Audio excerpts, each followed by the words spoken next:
हम कुछ महत्वपूर्ण घटनाओं की चर्चा कर रहे हैं।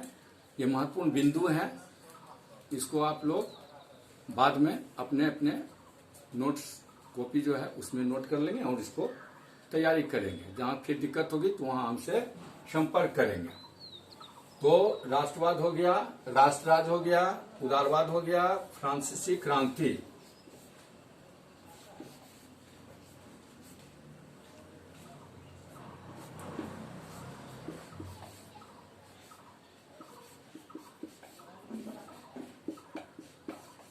फ्रांसीसी क्रांति हो गया। उसके बाद 5वां बिंदु है वियना कांग्रेस।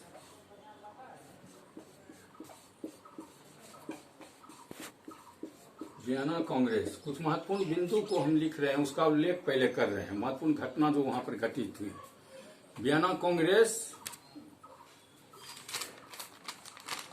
वियना में 1815 ईस्वी में ब्रिटेन, प्रसा, रूस और ऑस्ट्रिया, ये कुछ यूरोपीय शक्तिशाली देश थे जिन्होंने मिलकर नेपोलियन के विरुद्ध एक सम्मेलन को आयोजित किया और इसके प्रतिनिधि यूरोप में एक समझौता तैयार करने के लिए ये सब जमा हुई, जिसकी अध्यक्षता ऑस्ट्रिया के चांसलर ड्यूक मेटरनिख ने किया था। वियना सम्मेलन। वर्साय में हुए समारोह में पर्सा के राजा विलियम प्रथम को जनवरी 1871 में जनवरी का सम्राट घोषित किया गया और फिर 1861 में इमैनुअल द्वितीय को राष्ट्र एकीकृत जो इटली था उसका राजा बनाया गया। महत्वपूर्ण बिंदु के बारे में हम चर्चा कर रहे हैं, क्रम से क्रमिक रूप से उसकी हम चर्चा कर रहे हैं।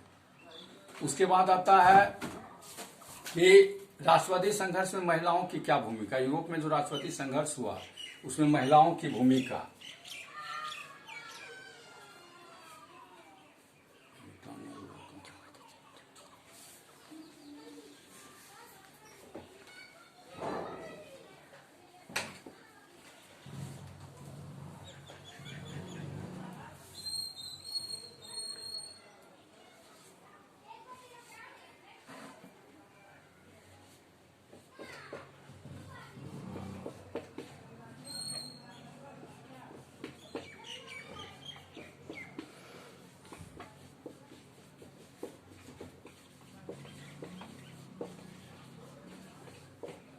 तो यूरोप में राष्ट्रवाद और उस राष्ट्रवादी संघर्ष में महिलाओं की भूमिका।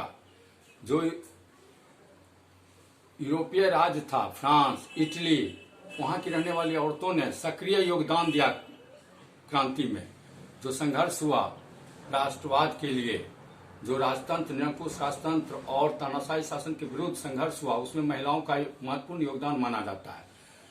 महिलाओं ने अपना स्वतंत्र राजनीतिक संगठन बनाया और प्रदर्शन में भाग लिया, लेकिन महिलाओं को जो है असेंबली के चुनाव में मतदान का अधिकार नहीं था, तो महिलाएं इसके लिए आवाज उठाने लगी।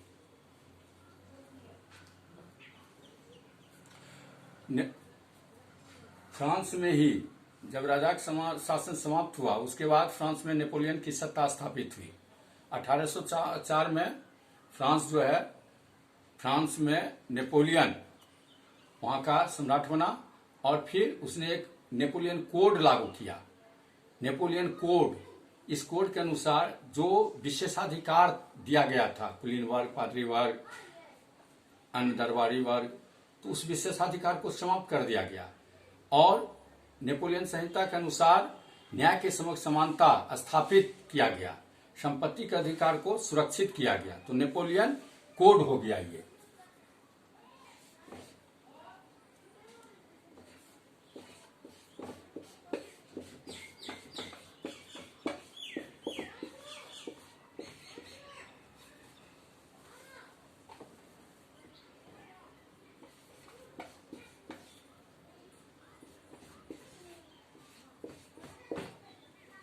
अठारह 1804 में न्याय के समक्ष सभी नागरिकों को समानता और जो संपत्ति थी, संपत्ति के अधिकार को भी संरक्षित किया गया, विशेषाधिकार को समाप्त किया गया।